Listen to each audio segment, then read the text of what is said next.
The frost had barely settled on the palace grounds when the servants noticed the prince was gone. Not missing in a way royalty sometimes disappears into private chambers or hidden gardens, but truly gone. His bedroom door hung open, the silk curtains billowed in the pre-dawn wind, and a trail of massive claw marks scored the marble balcony. Commander Harris received the alert while checking the night patrol reports. He was human, one of the few aliens permitted in the Dragon Royal Guard, and he had served the palace for 20 years. The other guards whispered that humans made good commanders because they worried about details that dragons considered beneath their notice. Harris proved them right by immediately checking the frost patterns on the balcony floor. The prints were fresh, maybe 3 hours old. They showed Reth had shifted into his full dragon form and launched himself east toward the colony territories. That alone was strange. The prince never flew without his escort. He never left the palace without informing someone. And he certainly never went toward human space, which the Dragon Court considered primitive and beneath their attention. Get the squad ready, Harris told his second officer, a young dragon named Owen who still had trouble controlling his fire when nervous. We leave in 10 minutes. Should we inform the council? Owen asked. Not yet. If this is what I think it is, we need to find him before they do. Owen's eyes widened with understanding. Everyone in the guard knew the prince had been different these past months. Quieter, more distant. He attended the endless ceremonies and political meetings like a prisoner serving a sentence. 3 times in the past month, someone had tried to poison him. Twice, assassins had been caught near his chambers. The palace called it politics. Harris called it torture. They followed the prince across 3-star systems. Dragon tracks were easy to spot when you knew what to look for. Scorched grass where he landed. Trees bent away from the force of his wings. Broken branches at exactly the height his tail would swing. The trail led them away from the major colonies and into the outer territories where humans built small farms and quiet lives far from the chaos of the core worlds. The tracks ended at a wooden house that IT sat alone on a hillside, surrounded by a vegetable garden that was ready for winter. Smoke curled from the chimney. Light glowed warm behind curtains that someone had sewn by hand. The door was painted blue, and a rocking chair sat empty on the porch. It was the kind of place that had no business being at the end of a dragon prince's escape route. Harris raised his fist, and the squad stopped. 6 guards in full armor, carrying weapons that could level a city block, standing in a vegetable garden and trying to figure out what to do next. Maybe he ate whoever lived here, one guard suggested quietly. The chimney is smoking, Harris pointed out. Someone is home. Could be a trap. Harris studied the house. Everything about it screamed peaceful, normal, safe. It was exactly the kind of place someone running from danger would seek out, and exactly the kind of place someone exhausted by violence would collapse. Owen, you are with me. The rest of you, form a perimeter but stay out of sight. If this goes wrong, I do not want to explain to the council why we destroyed a civilian home. They approached the door. Harris knocked, his hand nowhere near his weapon.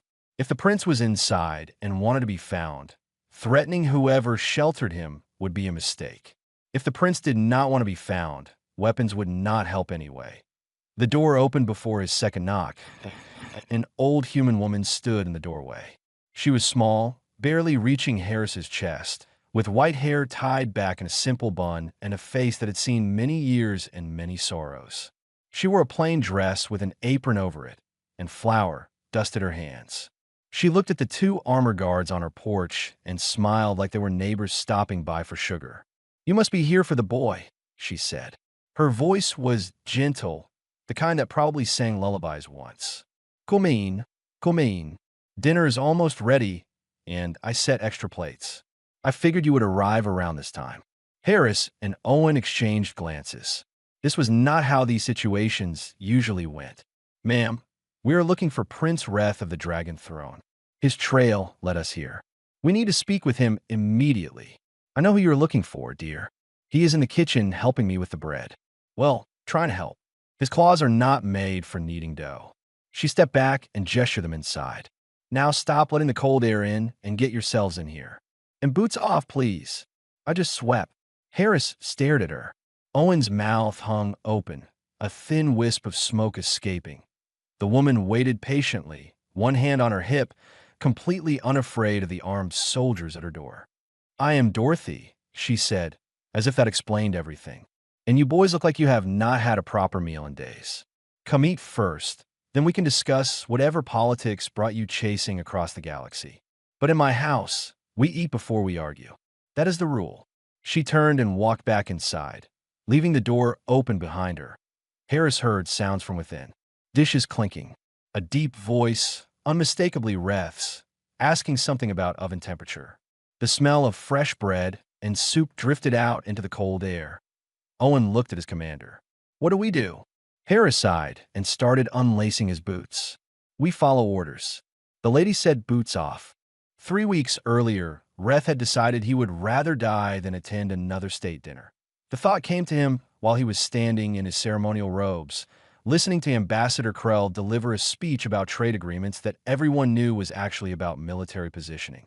Around him, the court smiled their political smiles and played their political games, and Reth realized with sudden clarity that he could not breathe, not physically.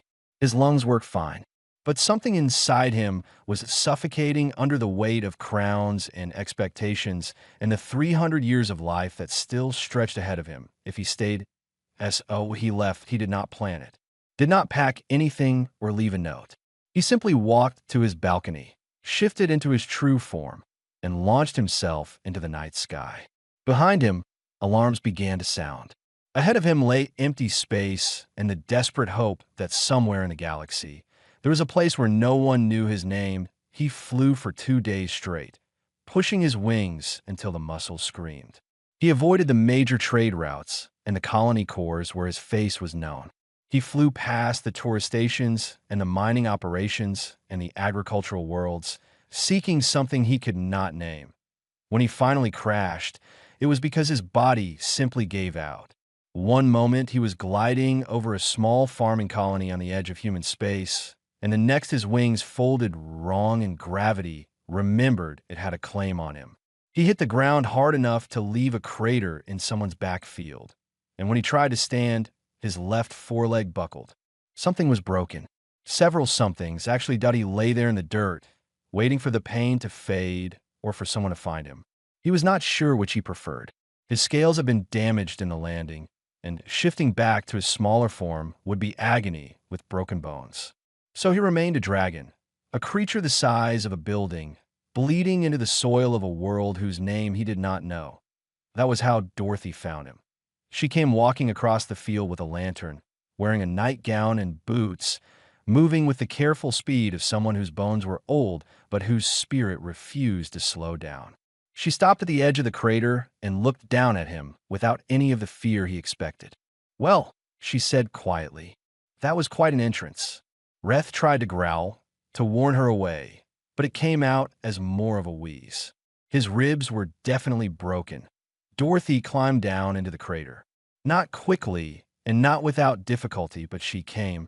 She set the lantern beside his massive head and studied him with the same expression she might use for a wounded bird. "You are hurt badly," she observed. "Can you understand me?" He managed a small nod, which made his head pound. "Good. I'm going to help you, but you need to stay calm. I know you could burn me to ash, but I'm hoping you will not. My name is Dorothy, and I am too old and too tired to be afraid of dragons." She walked back to her house and returned with blankets, water, and a medical kit that was clearly meant for farm animals. For the next hour, she cleaned his wounds and wrapped his damaged wing as best she could. She spoke the entire time, not about anything important, just small observations about the weather in her garden and how the local store had been out of her favorite tea for 3 weeks. "You do not have to tell me why you are here," she said while bandaging a deep gash along his shoulder. "And you do not have to tell me who you are. But you should know that my barn is empty, and it is warmer than sleeping in a field. I can bring you food and water until you are healed enough to move on." Reth stared at her. This made no sense. She was human, small and fragile, and completely at his mercy. She had no reason to help him, every reason to report him or to be terrified or to demand payment for her damaged field. Instead, she patted his snout like he was a horse and started back toward her house. "I will bring soup in the morning. For now, try to rest. And if you need anything during the night, the house lights stay on. Just make whatever noise you can, and I will hear you." She left him there in the dark, and Reth felt something crack open in his chest that had nothing to do with broken ribs. Over the following days, Dorothy kept her word. She brought him food and water. She changed his bandages and talked to him about simple things. She never asked his name or his purpose, never treated him like a prince or a weapon or a political tool. She treated him like a living being who needed help, and she gave it without asking for anything in return. On the fifth day, when his bones had healed enough to shift, he took his smaller form and walked to her house. She was in the kitchen making bread when he knocked, and she invited him in as if dragons showed up at her door every day. "Do you know who I am?" he asked. Dorothy looked at him carefully, taking in his formal bearing and the royal marks that no shifting could hide. "I suspect so," she said. "But I figured that was your business to share, not mine to pry. I am Prince Reth. I left my throne. The guards will come looking. Then we will deal with them when they arrive." She handed him a towel. "For now, can you help me with this dough? My hands are not what they used to be, and kneading takes strength I do not have anymore." Reth took the towel, and for the first time in his long life, he understood what peace felt like. Harris sat at Dorothy's kitchen table and tried to understand how his carefully planned retrieval mission had turned into a dinner party. The table was old wood, scarred from years of use, and covered with a cloth that had been mended several times. Dorothy moved around the kitchen with the efficiency of someone who had cooked 10,000 meals and knew exactly where everything belonged. Owen sat across from Harris, looking terrified and confused in equal measure. The other 4 guards had been called inside as well, and they stood in the small living room in full armor, trying to figure out where to put their hands. Reth was still in the kitchen. Harris could hear him asking Dorothy questions about bread temperature and whether the soup needed more salt. The Prince of a Dragon Throne was cooking. Harris filed that information away to process later, when his brain was working properly again. "Now, then," Dorothy said, setting a large pot in the center of the table. "Who wants to say grace?" 6 guards stared at her blankly. "Or we can skip it." "That is fine, too." She began ladling soup into bowls. "I just thought someone might appreciate the opportunity. My husband always said grace before meals. Old habit." Harris found his voice. "Ma'am, I appreciate your hospitality, but we have a situation that requires immediate attention. Prince Reth needs to return to the palace. There are political matters that cannot wait." "I'm sure there are." Dorothy set a bowl in front of him. "But he is not leaving until he finishes eating, and neither are you. When was the last time you had a proper meal, Commander? I do not mean ration packs or station food. I mean a real meal that someone made with care." Harris could not remember. "It might have been months." "That is what I thought." She moved to Owen and placed a bowl before him. "You are too thin, dear. Does your mother know you are not eating right?" Owen's eyes went wide. "My mother?" "Yes, your mother. I assume you have one. You are young enough that she probably still worries herself sick every time you go on mission." Dorothy patted his shoulder. "I had 3 boys of my own. I know how it goes." Something in Owen's face crumbled. Harris saw the young guard's eyes fill with tears, watched him struggle to hold them back and fail.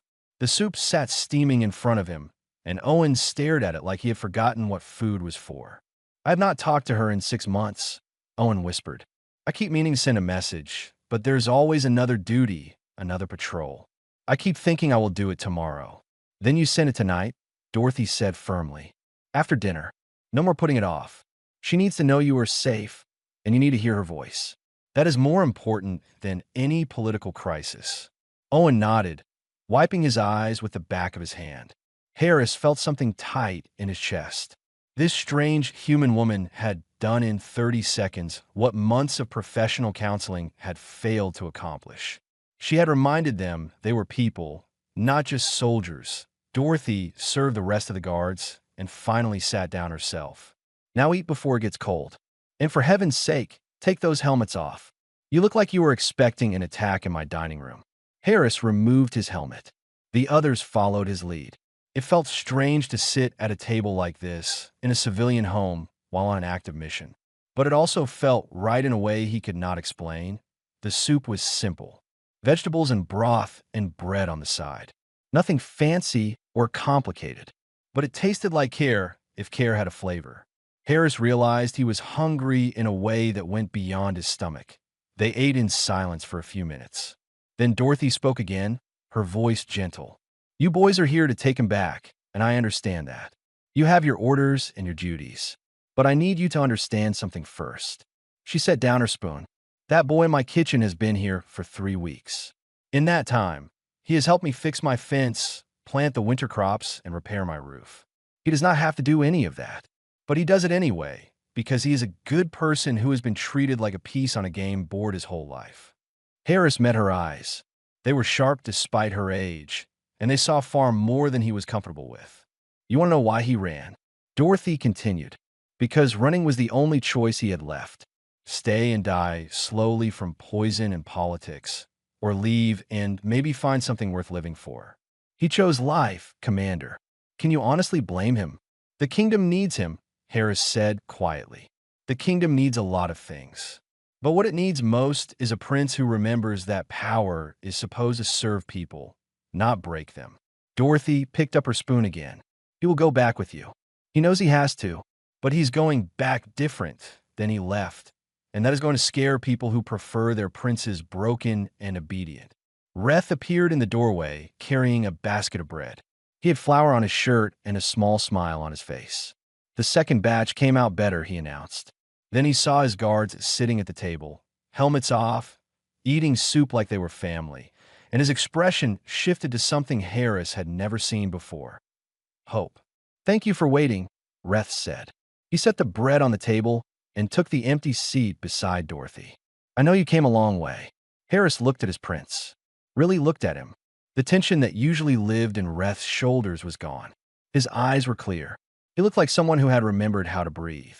We can wait a little longer, Harris heard himself say. Finish your dinner, Your Highness. The galaxy will still be there when we are done. Dorothy smiled and passed the breadbasket. See? That was not so hard. After the dishes were cleared and the guards had loosened their armor enough to breathe properly, Harris finally asked the question that had been bothering him since they arrived. Why? Dorothy was washing plates at the sink, her hands moving in the same steady rhythm they probably had for 60 years. She glanced over her shoulder. Why what, dear? Why help him? You knew who he was. You could have contacted the palace immediately and received a substantial reward. Instead, you sheltered a fugitive prince and asked for nothing in return. Harris leaned forward. I've been trying to understand human behavior for 20 years, and I still do not understand this. Dorothy dried her hands and came to sit back at the table. The guards had moved to the living room, giving them space, but Harris knew they were all listening. Even Reth, who sat quietly with his hands wrapped around a mug of tea. It is not complicated, Dorothy said. Someone needed help. I could provide it.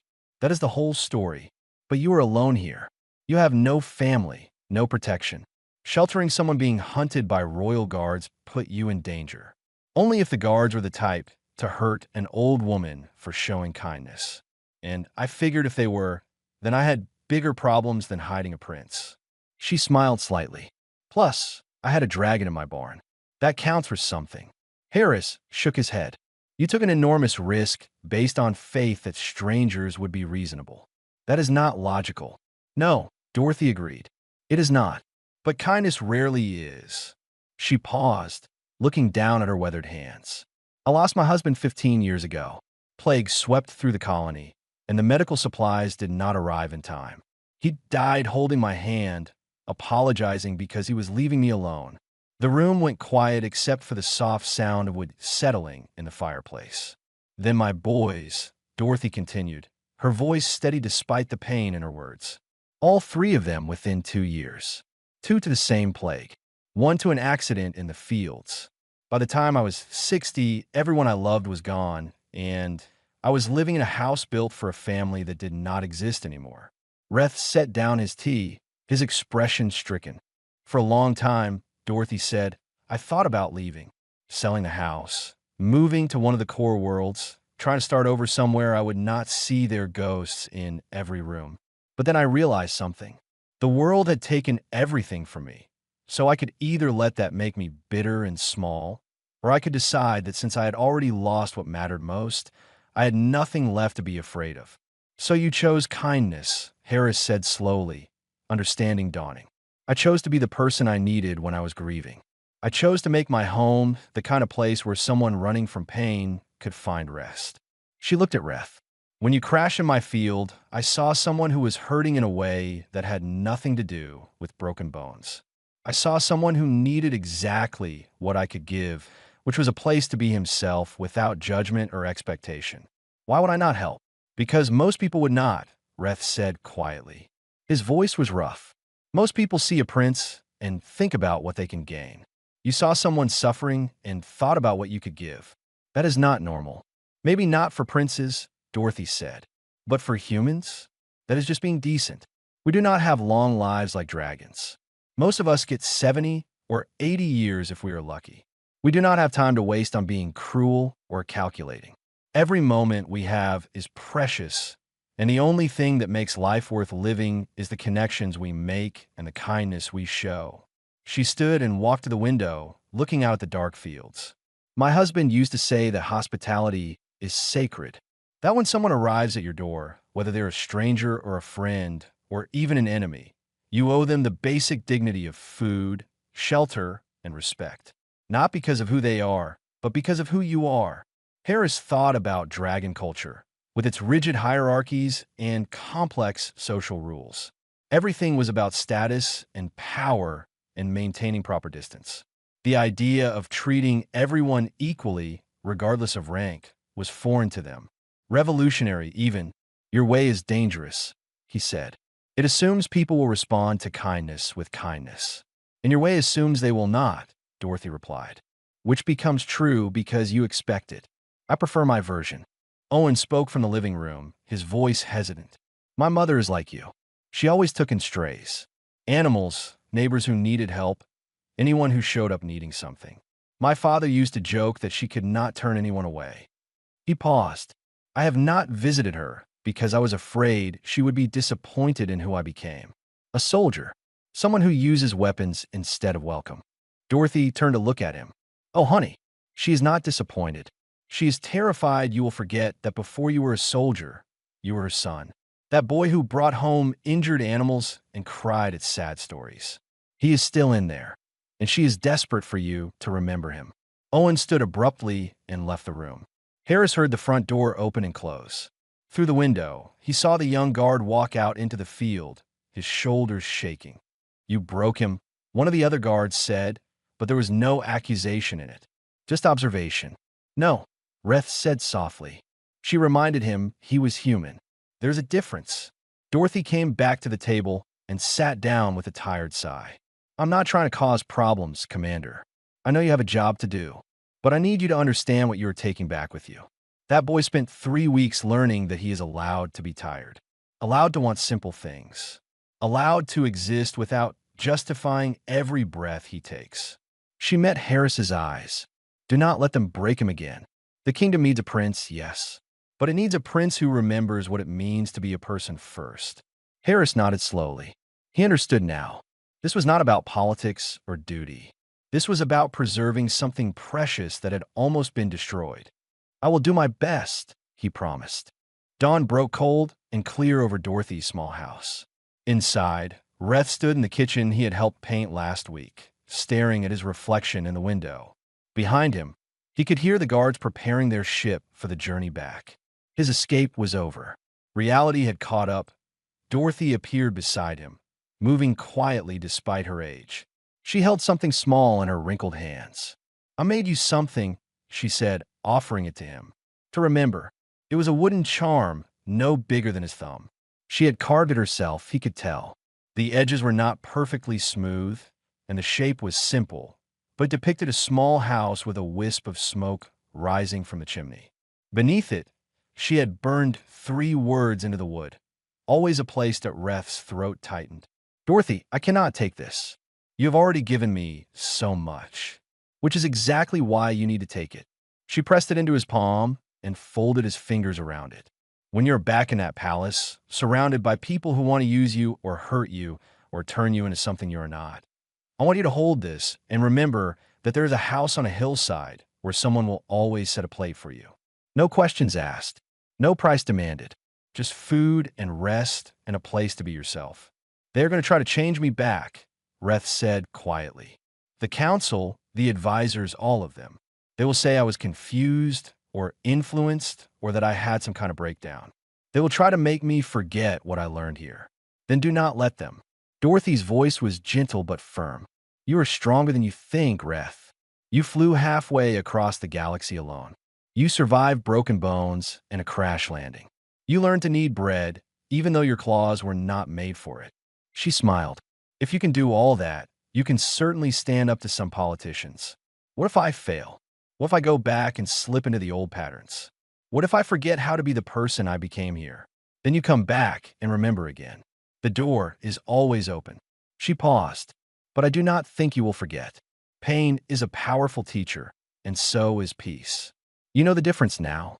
That knowledge does not just disappear because it becomes inconvenient. Reth looked down at the charm in his hand. Such a small thing to carry the weight of everything he had learned. But then again, Dorothy herself was small, and she had changed his entire understanding of what strength meant. How do you do it? He asked. How do you keep being kind when the world has taken so much from you? Because the alternative is becoming bitter, and bitter people die inside, long before their hearts stop beating. She touched his arm. I lost my family, yes, but I did not lose my choice of who to be. Every morning I wake up and decide that today I will matter in a good way. That someone, somewhere, will be better because I existed. Some days that means helping a dragon prince. Other days, it just means feeding the birds in my garden. But always means something. Harris appeared in the doorway. Your Highness, we need to leave soon. The council is demanding updates. Reth nodded, but did not move immediately. He looked at Dorothy, trying to memorize her face. The lines around her eyes, the white of her hair, the strength in her small frame. She had saved him in a way that had nothing to do with medicine or shelter. She had reminded him that he was allowed to exist as more than a title.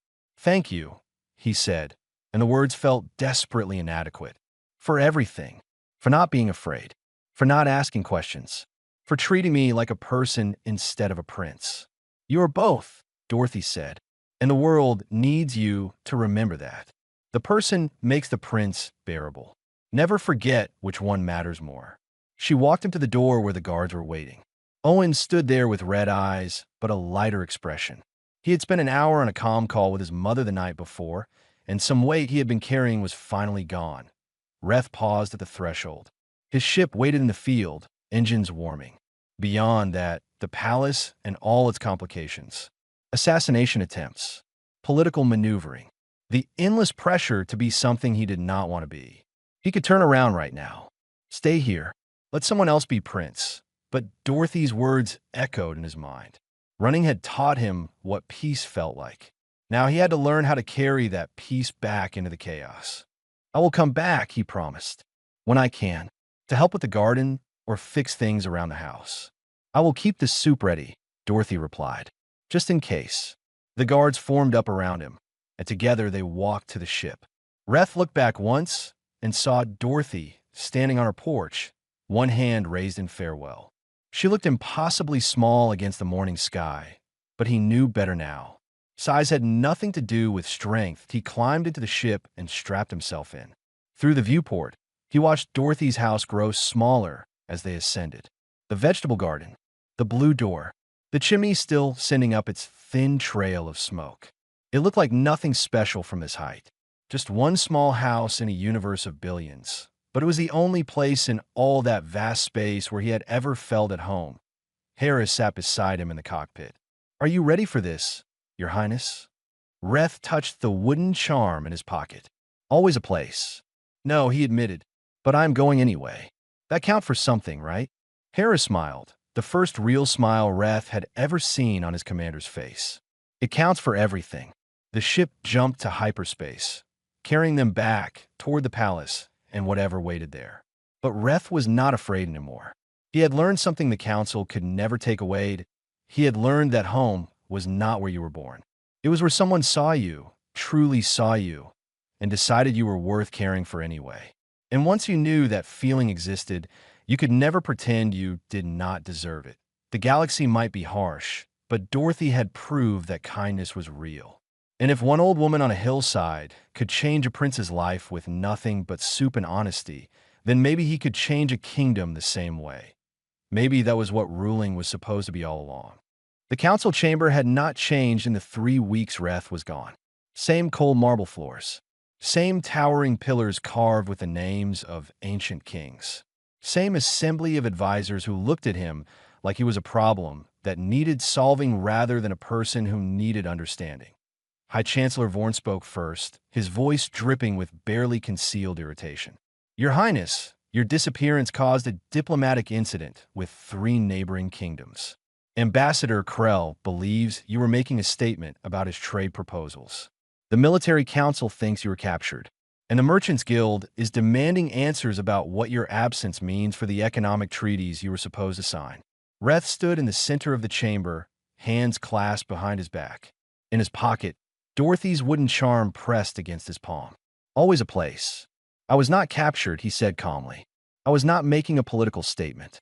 I left because I needed to remember who I was before I became who you wanted me to be. The council erupted in whispers. Vorn raised a hand for silence. Your Highness, with respect, you are the crown prince. Personal desires are secondary to duty. No, Reth said. The single word dropped into the chamber like a stone. They are not. The whispers stopped. Everyone stared. For 10 years, Reth continued, I have attended ceremonies I found meaningless. I have smiled at ambassadors who tried to poison me.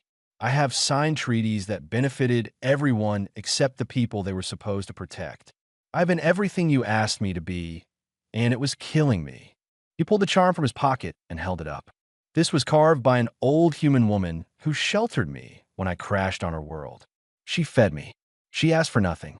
She treated me like I mattered because I was alive, not because I wore a crown. And in 3 weeks, she taught me more about leadership than 10 years in this palace ever did. Vorn's expression hardened.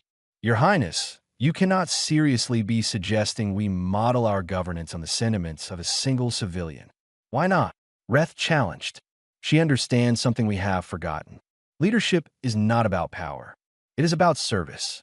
It is about making sure that everyone in your care has food, shelter, and dignity. When was the last time anyone in this chamber asked if our people were happy? When was the last time we measured success by anything other than treaties and tax revenue? One of the younger advisors, a dragon named Petra, spoke up hesitantly. The prince has a point. The outer colonies have been requesting aid for months. We keep telling them it is not in the budget, but we somehow found funds for the palace renovation. That is different, Vorn snapped. The palace represents the crown. Its appearance affects diplomatic relations. And the colonists represent our people, Reth shot back. Their survival should matter more than marble floors. He looked around the chamber, meeting eyes that would not hold his gaze. I'm not asking for permission anymore. I'm telling you how things will be. Starting now, we redirect funds from ceremonial projects to colony aid. We simplify the bureaucracy so people can get help without filling out 50 forms. And we make it clear that anyone serving in this government is here to serve our people, not their own ambitions. You cannot just change everything, Vorn protested. There are procedures, traditions. Then we change those too. Reth's voice was steel wrapped in calm. Because if traditions matter more than people, then our traditions are worthless. The chamber fell silent. Then, slowly, Petra began to clap. It started as a single sound, but grew as other younger advisors joined. Not everyone, not even half, but enough to make it clear that something had shifted. Harris, standing at the chamber door, smiled. 3 months later, Reth hosted his first state dinner under the new rules. Instead of servants carrying plates while dignitaries sat and judged, Reth walked through the hall with trays of food, serving each guest himself. The ambassadors were scandalized. The press called it undignified. But the palace staff wept when their prince bent down to ask an elderly cook if the weight of the trays was too heavy, if she needed help, if she was being treated well. He implemented the colonist aid program personally, cutting through the bureaucracy that had strangled previous attempts. Food and medical supplies reached the outer territories within weeks instead of months. When challenged about costs, he sold 3 of the ceremonial crowns that had been sitting in storage for centuries. They were symbols, he said. People needed more than symbols. Not everyone approved. Vorn resigned in protest. 2 ambassadors withdrew from treaty negotiations, calling Reth's behavior beneath his station. But for every diplomat who left, 3 colonists sent messages of gratitude. For every advisor who quit, 2 younger replacements stepped forward with ideas for reform. Owen returned to his homeworld and brought his mother to meet Reth. She was small, weathered, and when Reth thanked her for raising a man of honor, she hugged him like he was one of her own sons. Owen cried again, but this time from happiness that on the 6-month anniversary of his return, Reth received a package from the outer colonies. Inside was a jar of preserved vegetables and a note in Dorothy's careful handwriting. Your garden is doing well. The fence you built is still standing. Come visit when the politics get too heavy. The soup pot is always on. Reth stood on his balcony, the same balcony he had fled from half a year ago, and looked out at the kingdom he was learning to serve properly. It was harder than running. Some days it felt impossible. The old guard fought him constantly. Change came slowly, and every step forward felt like a battle. But he was not alone anymore. He had guards who saw him as a person, advisors who believed in reform, and somewhere on a hillside, an old woman who proved that kindness could change the world if you were brave enough to practice it. Reth touched the wooden charm he wore on a chain around his neck now. Always a place. Thank you, Dorothy, he whispered to the wind, for teaching me that the greatest power is knowing when to be gentle. Below, in the city, lights began to glow as evening settled. Each one represented a life, a person who depended on him to lead with wisdom and care. He would not be perfect. He would make mistakes. But he would never forget that before he was a prince, he was a person who had been shown mercy when he needed it most. And that made all the difference.